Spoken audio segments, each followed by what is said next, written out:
बोल दिया कि जी कॉपीज उठा के दें, तो कोई कॉपी नहीं मिल रही थी हमें पता नहीं था कि जी कौन सा बिल जो है वो किस तरीके से बुलडोज किया जा रहा है।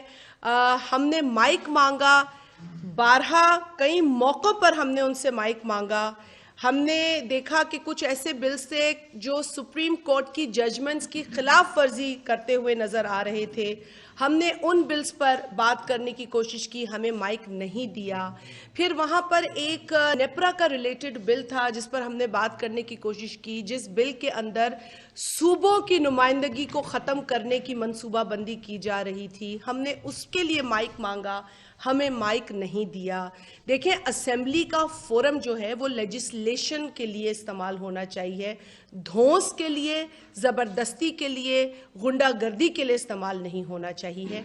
कल मुझे अफसोस के साथ कहना पड़ता है कि कौमी असेंबली को सिर्फ और सिर्फ बदमाशी के लिए इस्तेमाल किया गया।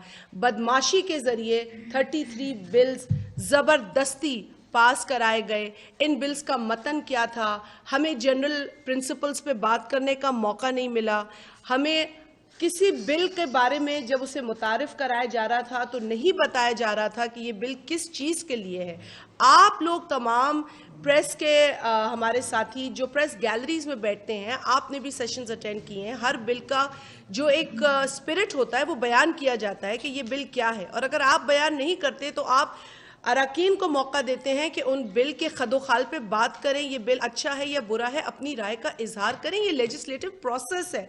मैं इस प्रोसेस के अंदर 2002 से हूँ और प्रोविंशियल असेंबली के अंदर भी हम इस प्रोसेस को अडॉप्ट करते थे।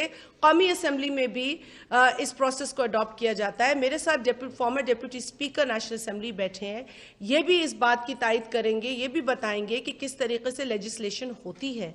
लेकिन कल बहुत ही अफसोसनाक किस्म से लेजिस्लेशन हुई। मुझे शर्म आती है ये कहते हुए कि इस कौमी असेंबली में हम भी बैठे हैं जहां पर इस तरीके की कार्रवाई कल देखने को मिली। काला दिन था वो एक लेजिस्लेटर के लिए, काला दिन था वो उन लोगों के लिए जिनकी नज़रें पार्लियामेंट पे हैं कि वो हमारे लिए क्या फ़ैसले करेंगे, अवामी कौन से फ़ैसले होंगे। यहाँ पर अगर टैक्सेस लगाए जाएंगे तो क्या इस पर डिस्कशन होगी, यहाँ पर अगर पेट्रोल की कीमतें बढ़ाई जाएंगी तो क्या ये बात होगी, यहाँ पर अगर महंगाई बढ़ाई जा रही है तो क्या पार्लियामेंटेरियंस के साथ डिस्कशन हो रही है कि नहीं। ऐसी कोई डिस्कशन पार्लियामेंट में नहीं हो रही है, बल्कि ये चीज़ें तो सिर्फ एक ऑर्डर के ज़रिए बता दी जाती हैं कि पेट्रोल का 10 रुपए का बम गिरा दिया गया है, गुर्बत में इजाफा कर दिया गया है, महंगाई में इजाफा कर दिया गया है। गैस आपको मिलेगी दिन में 3 मरतबा, वो गैस भी आपको जो मिल रही है उसका शुक्र अदा करें कि आपको 3 वक्त जो है वो गैस मिलेगी। मतलब ऐसी ऐसी बातें सुनने को हमें मिल रही हैं जिसे हम पहले कभी सोच भी नहीं सकते थे कि कोई लोग ऐसी बातें करते हैं। मतलब फजूल ऐलानात और फजूल बातें अब हम सुन सुन के थक चुके हैं, मुआशी तौर पर टूट चुके हैं, नफ्सियाती तौर पर लोग बीमार हो चुके हैं। और यही पुकार है हर गरीब की, हर मजदूर की, हर किसान की, हर मेहनत कश की, हर औरत की जो घर में सौदे की लिस्ट बनाती है कि कब इमरान खान इस मुल्क की जान छोड़ेगा, कब सिलेक्टेड हुकूमत से हमारी जान छुटेगी, कब इमरान खान घर जाएगा, उस महल में जाएगा जिसे उसने रेगुलराइज तो कराया है लेकिन कई गरीबों से उनकी छतें छीन ली हैं। तो ये दुहाइयाँ जो लोग दे रहे हैं। अच्छा जी, असेंबली के हालात तो मैंने बताया कि बहुत ही बुरे थे कल। इसके अलावा जी आ जाते हैं इस बात पर कि ईवीएम पर बड़ा जोर दिया गया। ईवीएम किया जा रहा है। देखिए, हमने पहले भी कहा था टेक्नोलॉजी के इस्तेमाल से हमें एतराज़ नहीं है। टेक्नोलॉजी का दौर है, डिजिटल एज है, 2021 में हम हैं। बहुत कुछ हो गया है, लोग पता नहीं कहाँ कहाँ जा रहे हैं। लेकिन अफसोस के साथ कहना पड़ता है कि अब भी पाकिस्तान के जो पॉलिटिकल प्रोसेस है उसमें शफाफियत नहीं आई है। अब भी मुदाखलत होती है, अब भी आरटीएस के नाम पर धांधली होती है, अब भी मैजिक इंक के नाम पर धांधली होती है, अब भी इलेक्शन के अंदर इलेक्शन कमीशन का अमला अगवा किया जाता है और धुंध का बहाना बनाया जाता है। ये सब कुछ हो रहा है पाकिस्तान के अंदर। अगर आप अपने आप को पड़ोसी मुल्क के साथ मिलाना चाहते हैं तो फिर पड़ोसी मुल्क के अंदर बता दीजिए कितनी मरतबा मुदाखलत हुई है। क्या पड़ोसी मुल्क में इंटरिम गवर्नमेंट आती है? कोई केयर टेकर सेटअप आता है? नहीं आता। जो हुक्मरान होता है वही नेक्स्ट इलेक्शन कराता है और वही ये जिम्मेदारी लेता है। तो लिहाजा जब आपके अंदर वो इस वक्त वो माहौल ही नहीं है, आपके अंदर वो सलाहियत ही नहीं है कि आप ये सारे काम कर सकें, तो आप ईवीएम या टेक्नोलॉजी की बात करते हुए अच्छे नहीं लगते। सीधी सिंपल बात तो ये, मैं सादा जबान में कह रही हूँ। मतलब आज हमें हमारा अंगूठा जहां लगाया होता है वहां नहीं वोट निकलता। तो ये बात कर रहे हैं टेक्नोलॉजी की। चले जी टेक्नोलॉजी पर भी आ जाए तो कल पाकिस्तान पीपल्स पार्टी के चेयरमैन जनाब बिलावल भुट्टो जरदारी साहब ने अपनी तकरीर के दौरान बड़ी इंटरेस्टिंग बात की। उन्होंने कहा कि एक बहुत बड़ा स्क्रीन लगा हुआ है कौमी असम्बली के अंदर और दो तरफ वो बड़ा स्क्रीन नज़र आता है हमें। अच्छा, वो स्क्रीन जो है, क्योंकि वो फैसल कुंडी साहब बैठे, ये भी स्पीकर की कुर्सी पे बैठे हैं, तो इनको भी शायद याद नहीं होगा कि कभी वो स्क्रीन इस्तेमाल हुआ, क्योंकि वो स्क्रीन 36 बरसों में इस्तेमाल नहीं हुआ। 36 बरसों से वो स्क्रीन लगा है इलेक्ट्रॉनिक वोटिंग का कौमी असम्बली में। 36 बरस गुजर गए, 5 स्पीकर गुजर गए, लेकिन वो वोटिंग के लिए इस्तेमाल नहीं हुआ।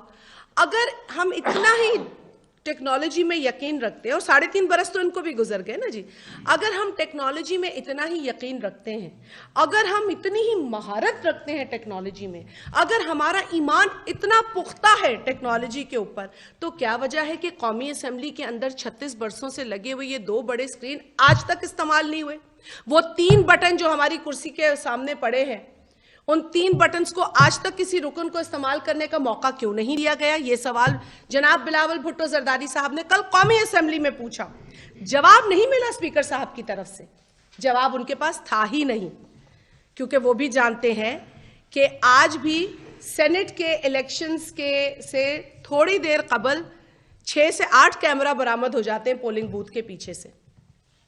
तो जहां जहां कैमरा नस्ब होते हैं, और मैं आपको मतलब आप लोग, हम तो अब जैसे कहते हैं ना कि कोई चीज असर ही नहीं करती, मतलब 6 से 8 कैमरा पोलिंग बूथ के अंदर सेनेट मतलब ऐवान बाला के अंदर मिलना कोई मजाक नहीं है। आज तक उसकी शफाफ हमें कोई रिपोर्ट नजर नहीं आई कि ये आखिर हुआ कैसे, ये इतनी बड़ी कार्रवाई हुई कैसे।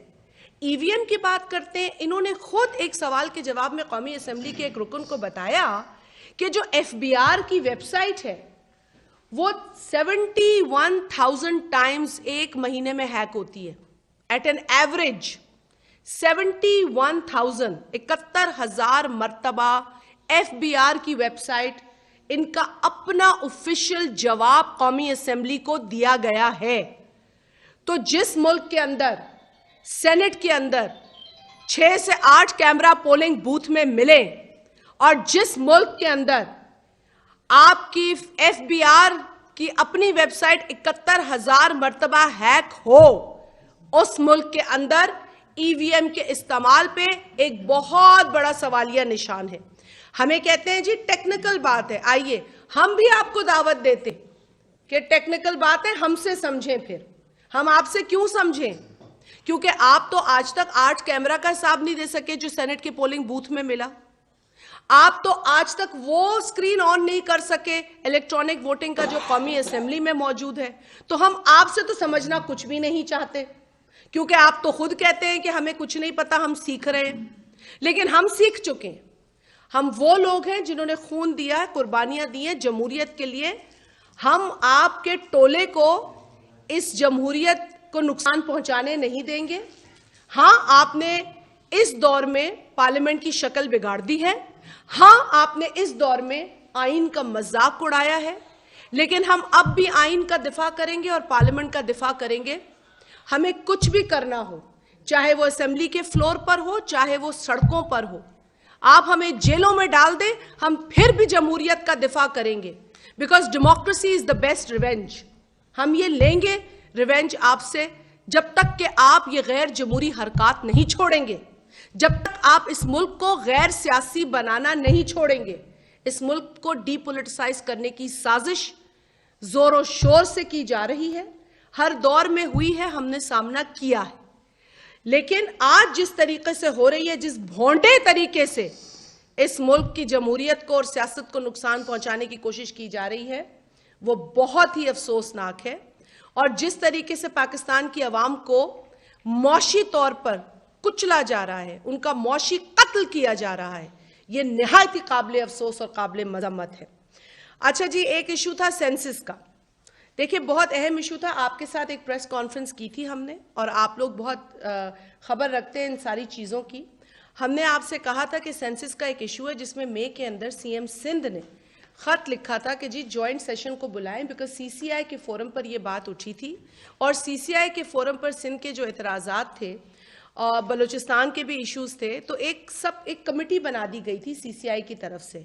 उस कमेटी ने सूबों के एतराज़ात को सुनकर एक रिपोर्ट मुरतब करनी थी, लेकिन हुआ क्या कि वो रिपोर्ट यूनिलैटरल बनी, मतलब वो खुद साख्ता अपना ही उसमें जो उन्होंने स्टेटमेंट देना था वो दिया, किसी सूबे से रुजू नहीं किया। तो सिंध ने उस एतराज़ को फिर लिखा स्पीकर कौमी असेंबली और चेयरमैन सेनेट को कि जी रूल्स हमें इजाज़त देते हैं, आइन हमें इजाज़त देता है, आर्टिकल 154 का सब आर्टिकल 7 इजाज़त देता है कि आप इस इशू को लेकर आए जॉइंट सेशन में और इस पर डिस्कशन करें, क्योंकि सेंसस बहुत अहम इशू है। सेंसस से हमारे मामलात, हमारी प्लानिंग, हमारे आगे के फ्यूचर प्लान्स किसी भी सूबे के डिसाइड होते हैं। तो अगर सिंध के साथ और बलूचिस्तान के साथ बिलखुसूस ज्यादती होगी तो ये फेडरेशन के साथ ज्यादती होगी, लिहाजा आप इसको जॉइंट सेशन में लाएं।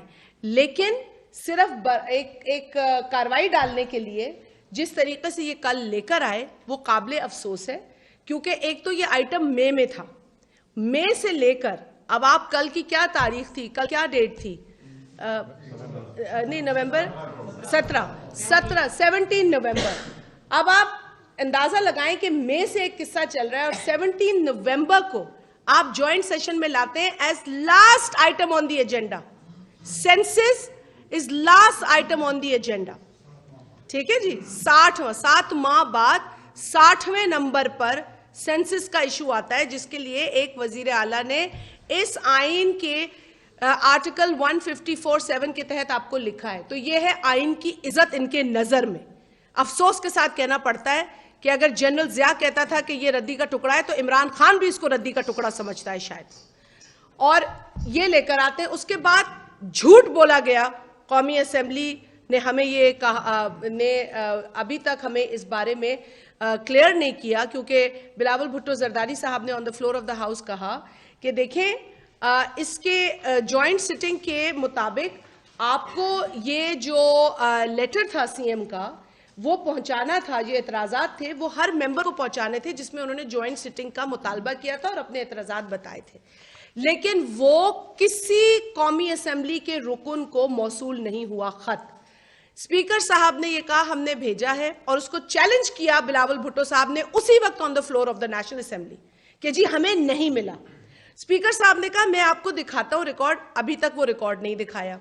तो झूठ जो है उसको पर लग गए या वो पैदल कहीं चला गया, लेकिन अभी तक वो झूठ जो है, अगर बिलावल साहब गलत बयानी कर रहे थे तो स्पीकर साहब को दिखा देना चाहिए था, लेकिन अभी तक स्पीकर साहब ने ऐसी कोई चीज नहीं दिखाई जिससे कि मैं कौमी असेंबली के रुकन हूं। मैं आपसे बात करने से पहले भी तमाम अपनी मेल्स चेक करके यहां आई हूं, और मैं हल्फन आपको यह कह सकती हूं कि हमें आज तक सीएम सिंध के जो सेंसस पे एतराज़ात थे और जॉइंट सिटिंग का मुतालबा था उससे मुतालिक जो खत था जो हमें as per the rules, as per आइन हमें नहीं मिला। तो स्पीकर साहब ने रूल्स की खिलाफ वर्जी की है।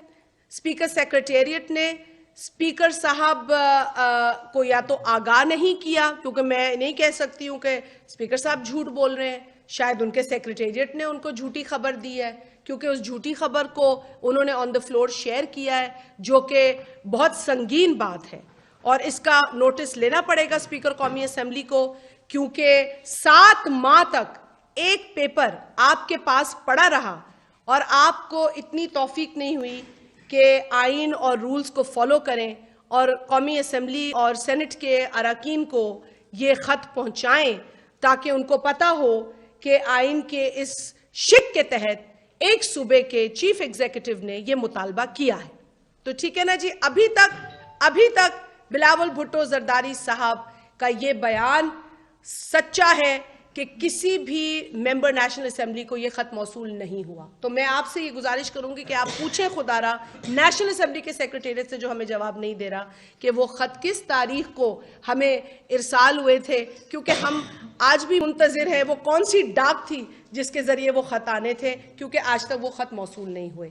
तो एक बात तो ये सेंसस पर तो जो कल जवाब आया वो भी बहुत अफसोसनाक था, और जो मिनिस्टर जवाब दे रहे थे उनको मैं समझती हूँ कि कुछ अखलाकियात को सामने रखना चाहिए था, क्योंकि वो अपने शहर से तो फरार हैं, यहाँ आके उन्होंने हल्का ढूंढा है। मैंने सुना है कि यहाँ भी हल्के का दौरा वो कम ही करते हैं, तो अब पता नहीं यहाँ से कौन सा दूसरा हल्का वो तलाश करेंगे जहाँ पे वो अपनी शक्ल दिखा के वोट ले सके।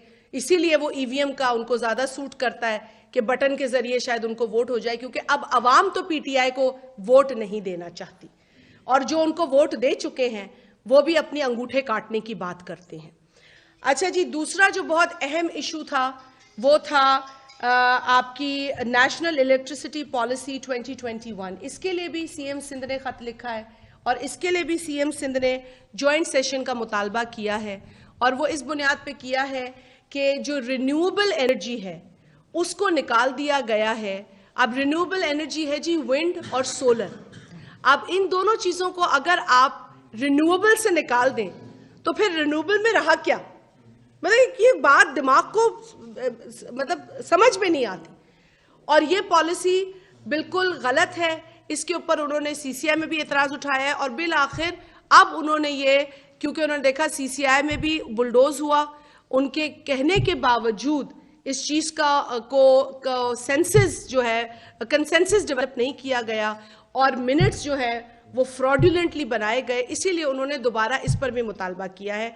और स्पीकर साहब ने इस पर जॉइंट सिटिंग में बिल्कुल बात नहीं की, एजेंडा पे नहीं रखा, और एक बार फिर उन्होंने आइन की वायलेशन की है, जो आपके सामने रखना बहुत ज़रूरी है। बहुत सारे और भी इश्यूज़ हैं, लेकिन मेरे ख्याल है फैसल साहब बात करें, उसके बाद आपके सवाल होंगे, उस पर बात करेंगे। लुबे लुबाब यही है कि जी इस दौर में जहां पार्लियामेंट का कोई एहतराम नहीं है, जहां पार्लियामेंट की इस तरह तजलील की जा रही है, वहां रोज़ अवाम के एहसासात को मजरू किया जा रहा है। उनकी हालात जो है वो इन हुक्मरान को नज़र नहीं आ रहे, लेकिन पे दर पे वो अपने मुफाद के लिए काम कर रहे हैं। जी फैसल। शुक्रिया जी। बिस्मिल्लाहिर्रहमानिर्रहीम। शाजिया साहिबा ने बड़ी तफसील के साथ कल की पार्लियामेंट के जॉइंट सिटिंग पे जो है तबादला ख्याल किया। मैं सबसे पहले आसमा अरबाब साहिबा को वेलकम करता हूँ। हमारी नई डिप्टी इंफॉर्मेशन सेक्रेटरी हैं, हमारी फॉर्मर MNA हैं, एडवाइज़र रही हैं प्राइम मिनिस्टर की। कल जिस तरीके से पार्लियामेंट में जो कुछ हुआ, मैंने खुद कई सेशन प्रिजाइड किए हैं। हमें कभी भी अपनी पार्टी के प्रेसिडेंट या प्राइम मिनिस्टर की तरफ से कभी ऐसी चीज़ें नहीं आई कि आप बिल्स को बिलडोज करें। हमने हमेशा, आप हमारे सेशन लें 2008 से 13 तक, हमने हमेशा कंसेंसस के साथ बिल्स पास किए। पाकिस्तान पीपल्स पार्टी की तारीख रही है, अगर आप 1973 का इन लें, आप 18th अमेंडमेंट लें, आप 19th अमेंडमेंट लें, ये हमने हमेशा अपोजिशन को ऑन बोर्ड लेकर कंसेंसस के साथ हमने जो है आइनी तरमीम की हैं, हमने बिल्स पास किए हैं। सब कुछ जो कुछ भी हुआ है हमने हमेशा जो है अपोजिशन को ऑन बोर्ड लिए। साथ साथ जो है अगर आप देखें कि यहाँ पर देखें, हमेशा बहुत काफ़ी अरसे से यहाँ पर दो तबकों की लड़ाई रही है। एक वो तबका है कि जो हमेशा आइन को आके बिगाड़ता है, और एक वो तबका है जिसको पाकिस्तान पीपल्स पार्टी कहते हैं, जो हमेशा वापस आकर आइन को अपनी जद्दोजहद के ज़रिए अपनी असल शक्ल में बहाल करता है। आप अमरीत के दौर देखें या अमरीत की पैदावार के लोगों को देखें, वो हमेशा आकर इसी तरीके से, जिस तरह कल एक स्याह दिन था, यहाँ पर आकर जो है वो कल अमरीत की उन्होंने याद ताज़ा की, बल्कि अमरीत से भी बढ़कर उन्होंने कल जो घिनौना स्पीकर की चेयर का जो है तकद्दुस को पामाल किया, ये तारीख में कभी भी इस किस्म की मिसालें नहीं मिलती। ये कुछ मैं पार्लियामेंट के हवाले से कहना चाहता। आज खैबर पख्तूनख्वा की सूबाई तंजीम की ऑर्गेनाइजेशन की चेयरमैन बिलावल साहब के साथ एक तफसीलन मुलाकात हुई आज दोपहर को। चेयरमैन बिलावल भुट्टो जरदारी साहब कल जुम्मे के बाद नौशेरा मानकी शरीफ में जो है वो जा रहे हैं। वहाँ पर हमारी एक शमूलियती तकरीब है। वहाँ पर हमारे फॉर्मर जो हमारे अभी जो डिफेंस मिनिस्टर परवेज़ खट्टक के भतीजे और वहाँ के जो तहसील नाज़िम हैं आहत खट्टक साहब,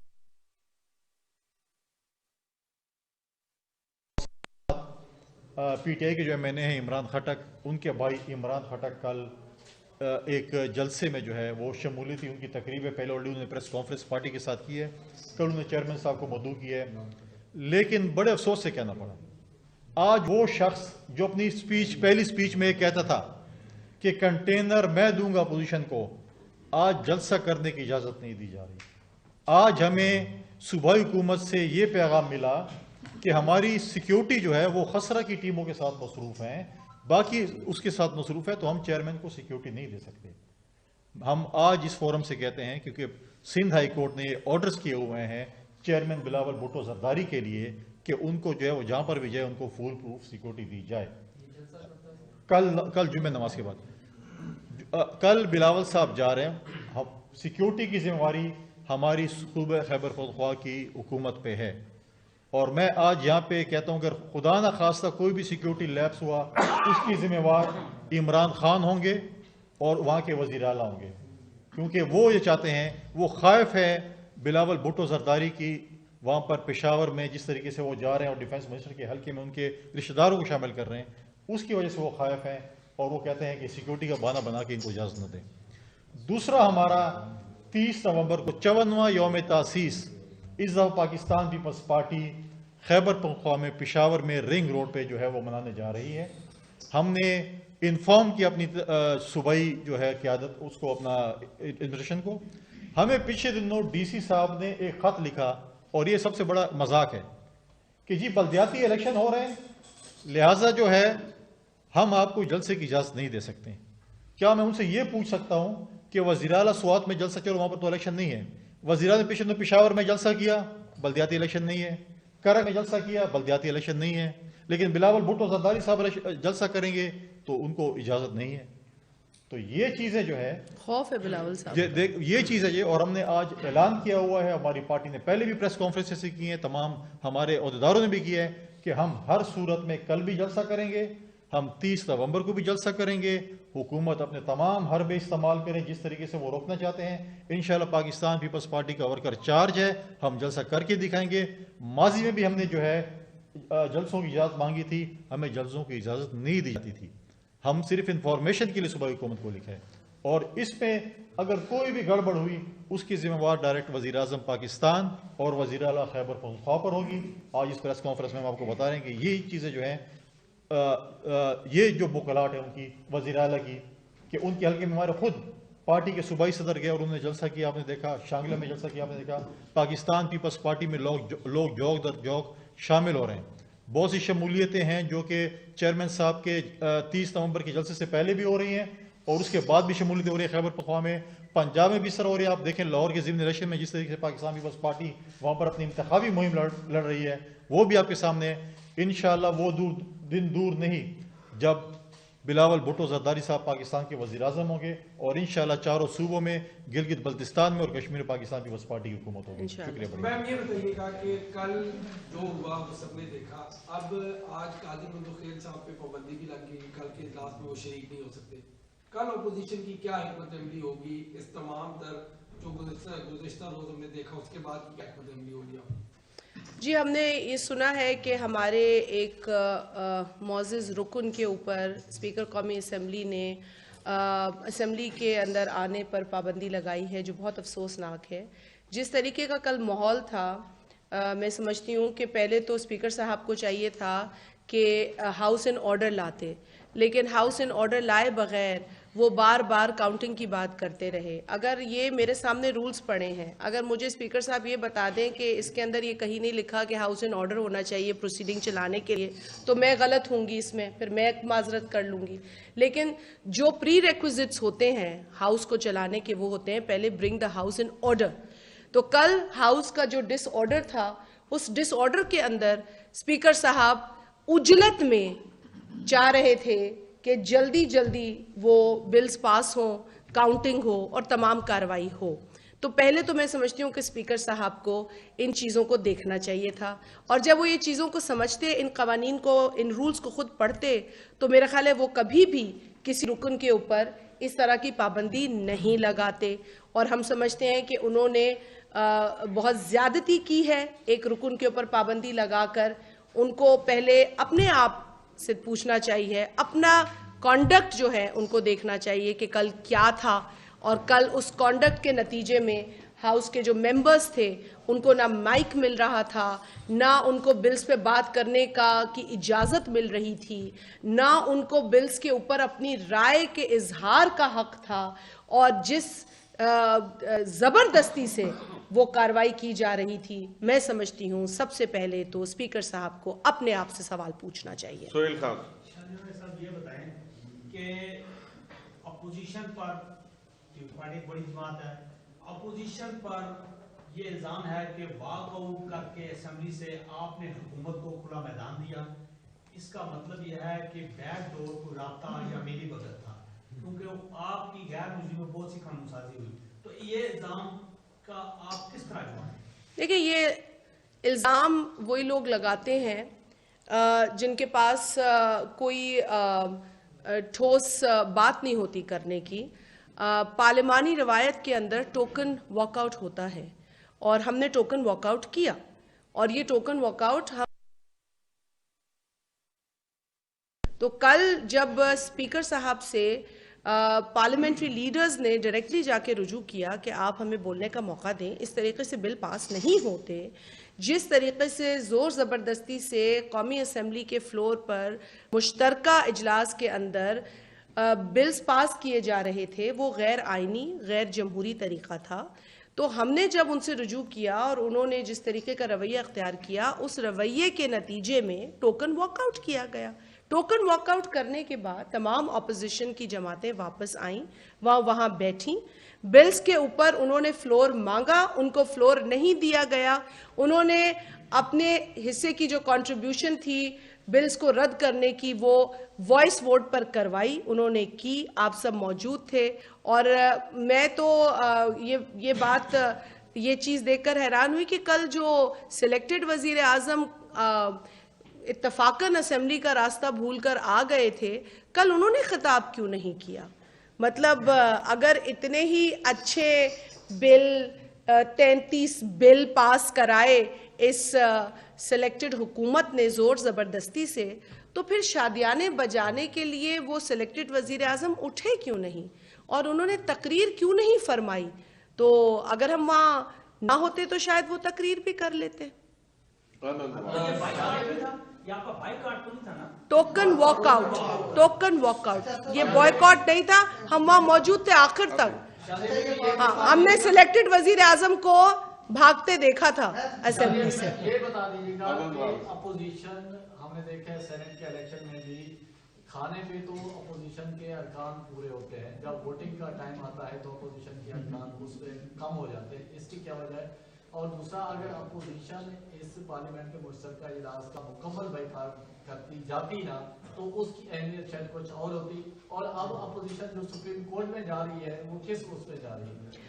देखिए, पार्लियामेंट जो है वो अब तमाम अराकीन की होती है।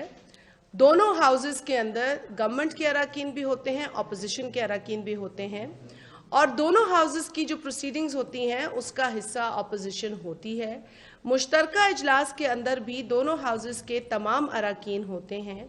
लिहाजा हम उस आईनी फोरम को अगर कोई स्ट्रैटेजी हो तो बॉयकॉट करते हैं, अगर उस स्ट्रैटेजी के नतीजे में कोई फ़ायदा हो।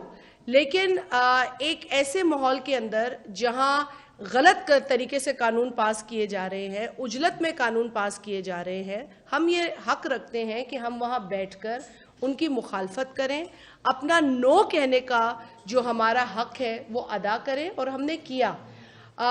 मगर जो कानून की और रूल्स की धज्जियां बिखेरी गई हैं, मिसाल के तौर पर अराकीन को अमेंडमेंट्स नहीं पहुंचाई गई, मिसाल के तौर पर सेशन जो है वो दूसरे दिन 12 बजे बुलाया जाता है और रात को 11 बजे बताया जाता है कि दूसरे दिन 12 बजे सेशन है, उसका नोटिस मिलता है, उसका एजेंडा भी रात को 11 बजे मौसूल होता है, वो भी किसी के हाथ लगता है, किसी को व्हाट्सएप हो जाता है। तो ये सारी चीज़ें उसमें शामिल होती हैं। अच्छा, दूसरी बात ये है कि जिस तरह मैंने कहा कि ऐसी ऐसी लेजिस्लेशन भी की है जो सुप्रीम कोर्ट के फैसलों की खिलाफ वर्जी है जिसमें नज़र आ रही, तो वो चीज़ें भी हम देख रहे हैं। हम ईवीएम को, चूंकि इलेक्शन कमीशन ने 37 ऑब्जेक्शंस रेज किए हैं और इलेक्शन कमीशन वो इदारा है जो इलेक्शन कराता है, उसकी जिम्मेदारी उस पर होती है, लिहाजा जब तक इलेक्शन कमीशन इत्मीनान का इजहार नहीं करता, टेक्नोलॉजी का इस्तेमाल हम नहीं उसको अप्रूव कर सकते। लेकिन टेक्नोलॉजी के इस्तेमाल के ऊपर जो दुनिया में प्रैक्टिसेस है उसको भी देखने की जरूरत है। मिसाल के तौर पे मैंने आपसे पहले भी कहा था कि सुप्रीम कोर्ट जो जर्मनी का है उसने ईवीएम को रिजेक्ट किया है, और उस किस बुनियाद पर रिजेक्ट किया है? बुनियादी वजह ये थी कि वहाँ जो सीक्रेसी ऑफ बैलेट है वो कॉम्प्रोमाइज होती है। अब सीक्रेसी ऑफ बैलेट ही वही तो सबसे बड़ा इसमें नुक्ता है। जो बेसिक ग्राउंड है वोटिंग का वो ये है कि वो सीक्रेट होता है। वोट मेरा वोट है, किसी को पता नहीं चलना चाहिए मैंने किसको वोट दिया। लेकिन जो तरीका इख्तियार किया जा रहा है मशीन्स का, उसके अंदर आपकी सीक्रेसी कॉम्प्रोमाइज हो रही है, और इलेक्शन कमीशन ने यह एतराज उठाया है कि वहाँ सीक्रेसी कॉम्प्रोमाइज हो रही है, वहाँ जिस तरीके की कैपेसिटी चाहिए वो उनके पास नहीं है, जो अखराजात होंगे वो नहीं कर सकते। क्या इसमें किस तरीके, देखिए जो भी एक मैकेनिज्म आप लाना चाहते हैं, लेकिन वो मैकेनिज्म जो है वो आपने छोटी बुनियादों पर भी नहीं शुरू किया और उस पर आपने कोई एक्सरसाइज नहीं की। यानी कि कौमी असेंबली के अंदर आपने ईवीएम नहीं किए, आपने किसी यूसी इलेक्शन में ईवीएम इस्तेमाल नहीं किए, आपने किसी यूनिवर्सिटी के अंदर इलेक्शन के दौरान ईवीएम इस्तेमाल नहीं किए, तो आप इस्तेमाल करने जा रहे हैं पूरे पाकिस्तान की 22 करोड़ से ज्यादा आवाम के ऊपर। और ऐसे ऐसे इलाके यहाँ पर हैं जहाँ पर गाड़ी में जाना मुमकिन नहीं है। किस तरीके से ये होगा? और अगर आप बात करते हैं ओवरसीज पाकिस्तानी की, जो हमारे भाई बहन वहाँ मौजूद है, तो उनको तो कभी वोटिंग राइट उनसे छीना नहीं गया, वो तो आज भी मुल्क आके अपना वोट का इस्तेमाल कर सकते हैं। लेकिन इस मशीनरी के अंदर, इस मशीन के अंदर जो मशीनरी छुपी है उसका जवाब कौन देगा? तो हम वो मशीनरी देख रहे हैं जो मुदाखलत करेगी। और जिस तरीके से आसिफ अली जरदारी साहब ने कहा, आसिफ अली जरदारी साहब ने यही बात की थी ना जी, कि ये जो सारा इंतजाम हो रहा है इसका फायदा कोई और उठाएगा। तो ये अगर ये भूल जाए कि आज ये इसमें पहल कर रहे हैं, इसका फायदा उनको नहीं होना जो इस इंतजाम को पूरा कर रहे हैं। मैम ये बताएं कि ये 33 बिल जो है वो पास हुए पार्लियामेंट में और 28 तो एजेंडे में थे और 5-6 बाद में सप्लीमेंट्री इल्म है आपका। दूसरा ये है कि जो रियल डेमोक्रेसी जो पूरे रियल डेमोक्रेसी कायम नहीं होने देते, जो टेलीफोन भी करते हैं, जो जबरदस्ती भी लाते हैं, जो सियासतदान इस्तेमाल भी होते हैं, उनके बारे में आप असल तो इलाज है तो उनको खत्म किया जाए। असल इमरान खान को नहीं बल्कि वो जमहूरियत के रियल डेमोक्रेसी कायम नहीं होने थे उनके हवाले से आवाज उठाए। देखिए, इमरान खान वो शख्स है जो अंपायर की उंगली का इंतजार कर रहा था ना, तो इसीलिए हमें अफसोस होता है कि जब सियासत का लिबादा ओढ़े शख्स जो है वो ऐसी उंगलियों का या ऐसी उंगली का इंतज़ार करे और पार्लियामेंट पे अटैक करे और आपके जो नेशनल इंस्टीट्यूशंस हैं उस पर हमला धावा बोले, तो ये चीज़ें जो हैं वो हमने उस वक्त भी कहा था कि 126 दिन का जो धरना है वो आपका हक है, लेकिन पार्लियामेंट पर हमला जो है वो गैर जमहूरी कदम है और हम उसके खिलाफ तब भी थे, हम उसके खिलाफ आज भी हैं। अगर हम आज प्रोटेस्ट करेंगे तो कभी खुदा न खास्ता हमारे ये फैसला नहीं होगा कि हम पार्लियामेंट पर कोई फिजिकल अटैक करें, जो कि इमरान खान साहब ने किया या जिसका उन्होंने इरादा किया। जहाँ तक आपने कहा कि मुदाखलत, बिल्कुल पाकिस्तान के सियासी निज़ाम के अंदर मुदाखलत है और ये मुदाखलत ख़त्म होनी चाहिए। मैंने पहले भी आपसे कहा कि जिस किस्म की मुदाखलत है, इस मुदाखलत के होते हुए कोई टेक्नोलॉजी जो है वो इस्तेमाल नहीं हो सकती। जो भी टेक्नोलॉजी इस्तेमाल होगी वो धांधली के लिए होगी। और कल जो बिल आया है ईवीएम का, जिसको पास करके पीटीआई समझती है कि बहुत अच्छा कदम है, ये पीटीआई के भी काम नहीं आएगा, क्योंकि ये एक बार फिर इलेक्शन के अंदर धांधली की मंसूबाबंदी है जिसके हवाले से ये बिल आया है। आपका सवाल जी, आप एक पार्लियामेंट को कहते हैं पार्लियामेंट सुप्रीम है, दूसरी तरफ पार्लियामेंट की सुप्रीमेसी को आप खुद ही अदालतों में जाके उसकी सुप्रीमेसी को कंप्रोमाइज करते हैं, फिर पार्लियामेंट तो सुप्रीम नहीं रहेगी। दूसरा मेरा सवाल आपसे ये है कि स्पीकर के खिलाफ उनका कंडक्ट कल ठीक नहीं था, कब उनके खिलाफ तहरीक अदम एतमाद ला रहे हैं? जी बिल्कुल, पहले स्पीकर साहब का कॉन्डक्ट आपके सामने था। स्पीकर साहब ने अपोजिशन के अरकान को बोलने का मौका नहीं दिया, और ये सिर्फ एक मौके पे नहीं हुआ है, कई मौक़ों पर आपने देखा है कि स्पीकर साहब पे दर पे मिनिस्टर्स को माइक देते हैं या हुकूमती अरकान को बोलने देते हैं। और बिलखुसूस माहौल जब ख़राब करना होता है तो ये बाकायदा एक मनसूबाबंदी के तहत किया जाता है। देखिए, हम सब बड़े स्ट्रगल से आए हैं, सियासत कर रहे हैं, और शहीद मोहतरमा बेनज़ीर भुट्टो साहिबा के इस काफ़िले में जो लोग हैं वो बड़े ट्रेंड लोग हैं। उन्होंने मौसम देखे हैं, उन्होंने तकलीफ़ें देखी हैं। हम हरगिज़ नहीं चाहते कि पार्लियामेंट का ये माहौल हो, लेकिन स्पीकर असद कैसर साहब को ये समझ नहीं आ रहा कि सियासी कारकुनान के लिए असम्बली का जो माहौल वो बना रहे हैं वो काबिल अफसोस है। लिहाजा उनको उस कुर्सी का एहतराम करना चाहिए। इस कुर्सी का हमें बहुत एहतराम है। इस कुर्सी का एहतराम हमारे आड़े आता है जब हम स्पीकर कौमी असम्बली की ज़्यादती देख रहे होते हैं उस कुर्सी पर बैठे हुए, और हम अपने जो ट्रेनिंग है, जो हमारी सियासी ट्रेनिंग है, जो हमारी जमहूरियत के लिए इज़्ज़त और एहतराम है, वो हमारे आड़े आ जाता है कि हम उनके ऊपर कोई ऐसी कार्रवाई नहीं करते। लेकिन जो हमारे पास ऑप्शन कानून में अवेलेबल है, आइन में अवेलेबल है, उसका हम इस्तेमाल कर सकते हैं, और उस पर हम गौर कर रहे हैं। हमें ये नहीं पता कि किस दिन और किस घड़ी और किस लम्हे हम ये चीज़ इस्तेमाल करेंगे, लेकिन हमारे पास ये हक़ है और हम अपना ये हक़ इस्तेमाल करने का राइट रखते हैं, और हम ज़रूर इस पर गौर कर रहे हैं। दूसरी बात आपने कहा पार्लियामेंट की सुप्रीमेसी, बिल्कुल पार्लियामेंट सुप्रीम है, और लेकिन जिस तरह पार्लियामेंट के साथ हो रहा है वो बहुत गलत है, और हमें अफसोस होता है। हमारी कोई ख्वाहिश नहीं है कि हम किसी और इदारे के पास जाके इंसाफ की उम्मीद लगाएं। हमें गो के ऐसे इदारों से इंसाफ कम ही मिला है। हमने फांसी भी देखी है, हमने गलत फ़ैसले भी बर्दाश्त किए हैं, सुने हैं, कभी हमला आवर नहीं हुए इदारों के ऊपर। लेकिन अब भी हम देख रहे हैं कि अगर हमारे साथ पार्लियामेंट के अंदर इंसाफ नहीं होता तो हम किस तरीक़े से वो इंसाफ हासिल करें, क्योंकि जो ज़्यादती कल हुई है उसका अजाला जो है वो सिर्फ ये हो सकता है कि इन तमाम बिल्स को अंडू कर दिया जाए, और बाकायदा पार्लिमानी तरीक़े से, रूल से, आइन की रूह के तहत जो प्रोसीजर है उसको अपनाकर ये लेजिस्लेशन दोबारा की जाए। अगर ऐसा नहीं होता तो फिर हमारे पास कोई और रास्ता नहीं रहता। जी, ये जो अभी ये तो कानून साजी हुई है, लेकिन वो जो सेनेट के चेयरमैन साहब वो इलेक्शन था बाज़ाब्ता तौर पे, वो भी आपने जाके एक अदालत में चैलेंज किया हुआ है, तो वहाँ पर भी इंसाफ नहीं मिला। तो ये कानून साजी अगर आप चैलेंज करेंगे तो पार्लियामेंट की सिर्फ नहीं होगी आपके क्या? देखिए इस वक्त ज़रूरत इस अमल की है कि हम अपना केस ज़रूर सामने लेकर आए। ये केस है हमारा, हमने एक केस बनाना है, और हम ये नहीं कह सकते। देखिए, हमने स्पीकर साहब को खतूत लिखे, एक ख़त नहीं लिखा, हमने उनको खतूत लिखे। इस जॉइंट सेशन से पहले लेजिस्लेशन के हवाले से हमने उनको कहा कि आप कंसेंसस डेवलप करें। जो भी लेजिस्लेशन होती है वो कंसेंसस से होती है। ज़रूरी नहीं है कि इतनी सारी पार्टीज़ एक लेजिस्लेशन को सब अच्छा समझें, लेकिन उसमें कोई कॉमन ग्राउंड्स तलाश किए जा सकते हैं, उसमें मशावरत हो सकती है। मशावरत के बाद जब भी कोई लॉ आता है तो वो लॉ एग्जीक्यूट करने में, इम्प्लीमेंट करने में आसानी होती है। आपके पास वो राय होती है, मुख्तलिफ रिप्रेजेंटेशन जो है पार्टीज़ की वो आपको बता सकते हैं, और वही लॉ जो है वो काबिल कबूल होता है। स्पीकर कौमी असम्बली ने उन तमाम खतूत को डिसरिगार्ड किया, बल्कि एक कमेटी जो बनाई गई थी 21 के करीब जो बिल्स देखने के लिए, उस कमेटी को भी उन्होंने डिसरिगार्ड किया, उसको भी बाईपास किया, और उजलत में ये बिल्स लाए। और जिस तरीके से अभी ये पूछा गया कि जी वो कुछ बिल्स तो एजेंडा पे थे जो कि रात के 12 बजे पता चले थे कि आ रहे हैं, लेकिन कुछ बिल्स तो असेंबली के मुश्तरका इजलास के दौरान लाए गए थे सप्लीमेंट्री एजेंडा के तौर पर।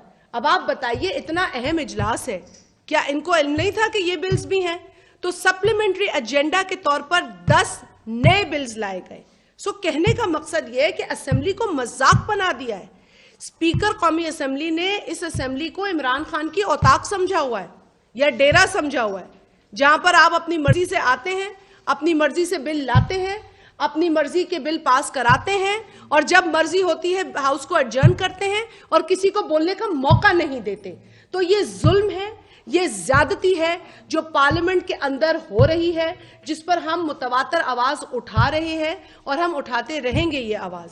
आखिरी सवाल करें। आखिरी ऑप्शन है, अगर कोर्ट से इंसाफ ना मिला तो 2023 के इलेक्शन का बायकॉट करेंगे? इलेक्शन का बॉयकॉट तो जी हम नहीं करेंगे। इलेक्शन का बॉयकॉट तो शहीद मोहतरमा बेनज़ीर भुट्टो साहिबा ही हमें सिखा गई है कि हमें मैदान नहीं छोड़ना। हमने अगर मैदान छोड़ना होता तो 2013 में आपको याद है जब हमें तालिबान ने धमकी दी थी, 3 जमातों को बड़ी वाज़ेह धमकी थी जिसमें पीपल्स पार्टी शामिल थी कि ना आप जलसे कर सकते हैं, ना पब्लिक गैदरिंग कर सकते हैं, ना आप वोट के लिए आ सकते हैं बाहर। लेकिन हमने तब भी इलेक्शन लड़ा था, हम अब भी इलेक्शन लड़ेंगे। मैदान हम कोई खाली नहीं छोड़ेंगे, चाहे वो पार्लियामेंट का हो, चाहे वो बाहर सड़कों पर हो।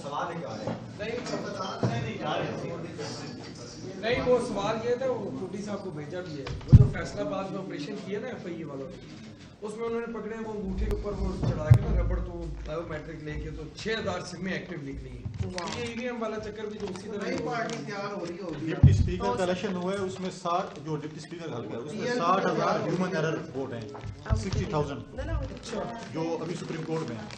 जी शाकिर सुलैमी साहब, वो सो जा वो सूरज गुरु होने के बाद सो जा। आए क्यों नहीं? टूटी साहब कह रहे हैं सुहेल भाई, थोड़ा पेन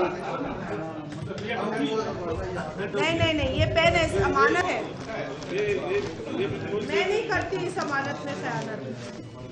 चाहे पेन 2 रुपए का हो या 200 रुपए का हो, हमारी प्रॉपर्टी है। OMG, मगर मैंने आपने मुझे छप्पड़ से निकाल के दिया था, छप्पड़ में था ये।